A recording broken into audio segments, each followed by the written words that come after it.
Waitress helps a billionaire's anorexic daughter eat again. The following day, her entire world shifted forever. What if the smallest act of kindness, a single bowl of soup, could alter two lives permanently? Joe's place was a relic, a worn-out diner squeezed between a laundromat and a pawn shop and a forgotten patch of Queens. Its red vinyl booths were cracked like old leather boots, the silent jukebox frozen since the 90s, and the air heavy with the ghosts of burnt coffee and dreams that never made it past the counter. Sophie Harris, 28, had worked there for 6 long years.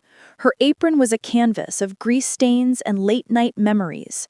Raised in foster care, she learned to survive on scraps of food, affection, and hope. Shuffled through homes where she felt more like a burden than a child, she grew up too fast, clutching a tattered journal where she scribbled recipes and a dream she barely dared to speak. Owning a restaurant where no one felt invisible, where a simple meal felt like belonging. Sophie was resilience wrapped in a worn-out smile. Her dark hair was always tied in a messy bun, her sharp green eyes kind enough to catch the details others overlooked. The slump of irregular shoulders, the tremble in a stranger's hands. She remembered every customer's favorite order, could coax a laugh from the stingiest trucker, and never let her own scars show. Tonight, the diner was a ghost town, rain driving even the diehards away. Sophie leaned on the counter, her thoughts drifting to the past she kept locked away. Nights spent hungry in foster homes, hiding under thin blankets as caregivers argued about money, the ache of being a shadow in someone else's life. She'd learned to bury the pain just to move forward, but it lingered like a quiet weight she carried alone. The bell above the door shattered the silence. A young woman stepped inside, her designer coat dripping puddles onto the cracked linoleum. She was skeletal, her blonde hair plastered to a face so pale it looked nearly translucent. Her cheekbones were sharp, her movements delicate, as if she feared taking up too much space. Sophie's chest tightened. She'd seen drunks, loners, runaways, but this girl was different. Her fragility wasn't just physical, it was emotional, like a wound left open, a mirror of the pain Sophie had spent years hiding. "Hey, hun," she said gently, her voice a warm anchor in the storm. "Rough night, huh? Coffee to warm you up?" The woman, Chloe Whitmore, though Sophie didn't know her name yet, shook her head. Her voice barely reached the air. "Just water, please."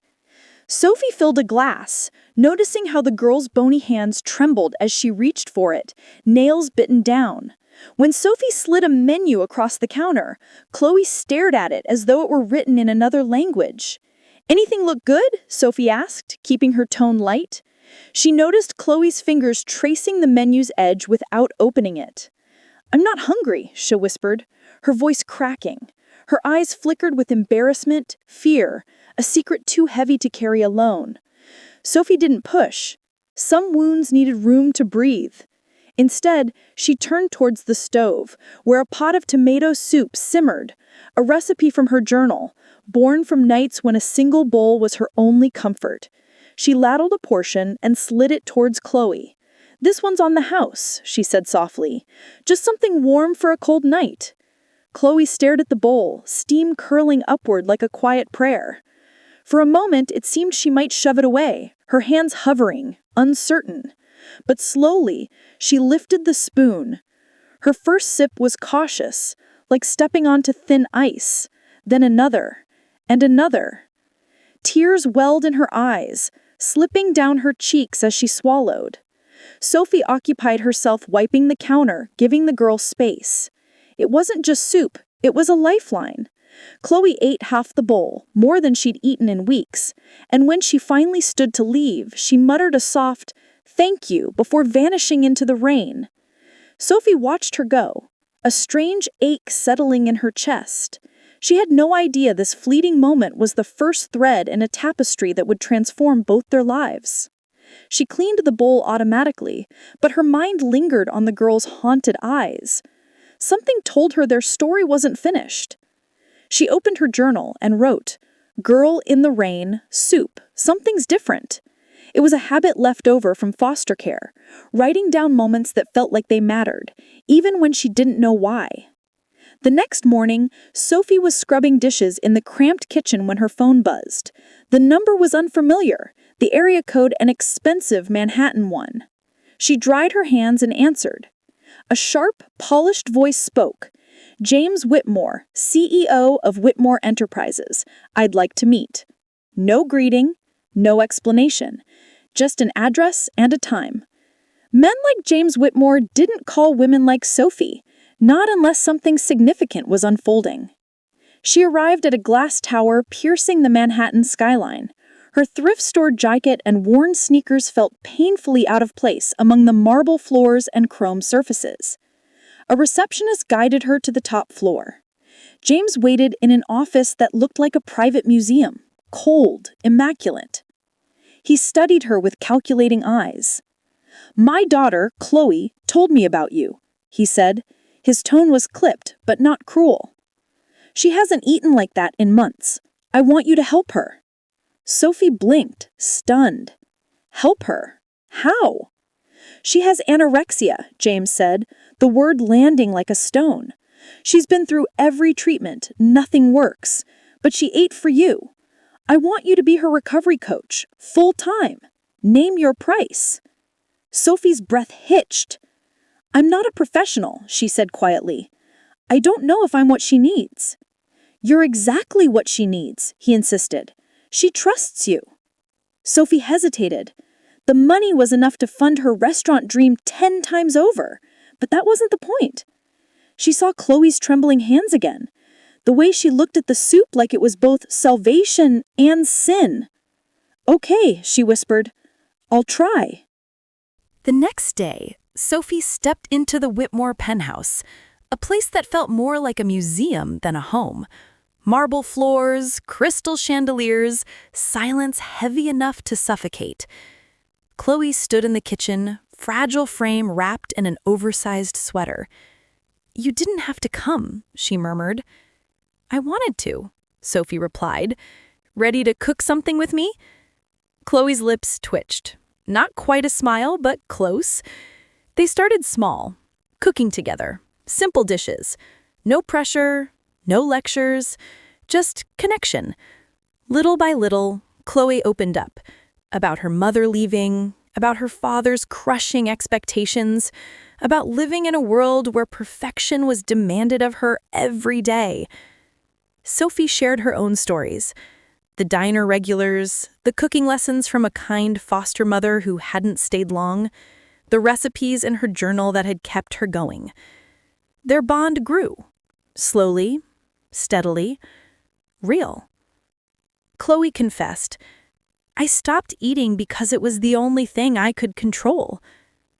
Sophie responded softly, "I grew up learning to make myself small, that you're allowed to take up space. You're allowed to be you." Tears ran down Chloe's cheeks. That night, she ate more than usual. It wasn't just food, it was trust. Weeks passed. They grew closer, healing together. But Sophie's own past began resurfacing. Nightmares, old fears, buried memories. One night, she wrote in her journal, "I'm helping her, but who's helping me?" Chloe noticed her struggle. "You seem different," she whispered one afternoon. Sophie forced a smile, but Chloe saw through it. Their healing was becoming intertwined. Everything shifted when Chloe admitted, "My dad wanted me perfect. I thought if I was thin enough, he'd love me." Sophie's heart froze. She confronted James the next day. "She's your daughter, not a brand. She's starving herself trying to be what you want." For the first time, James faltered. That evening, he sat with Chloe and truly listened. No demands, no pressure, just a father hearing his child. It wasn't a fix, but it was a beginning.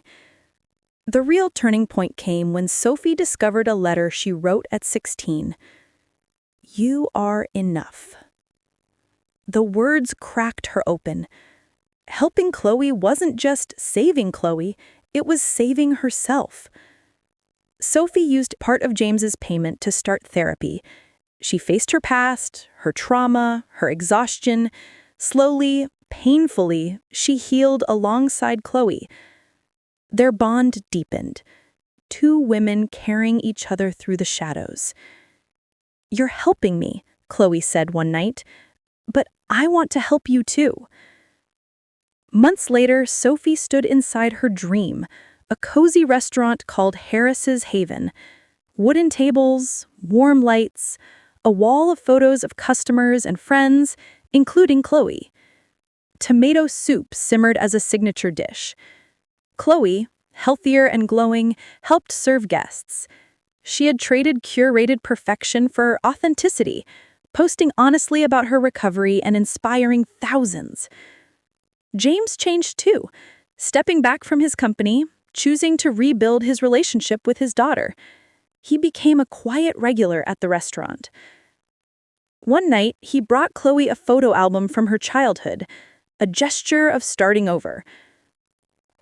The twist came on opening night. Chloe handed Sophie a leather journal. "For your next dream," she said. Inside was a note. "You were enough. You always were." A reflection of Sophie's own letter. A circle completed. After closing, Sophie and Chloe sat together in the empty restaurant, sharing a bowl of tomato soup, the same recipe from that first night. They laughed, they cried, they remembered how a rainy evening in a broken diner had changed everything. Outside, the city hummed. Inside, it was just them. Two women who had found light again. The rain still fell, but now it felt like renewal. Harris's Haven was more than a restaurant. It was a sanctuary, a place where broken things mended, where kindness sparked transformations, where a bowl of soup could save a life. Sophie looked at Chloe, heartful, knowing they had both found what they'd been searching for. A place to belong, a reason to keep going, and the courage to be whole.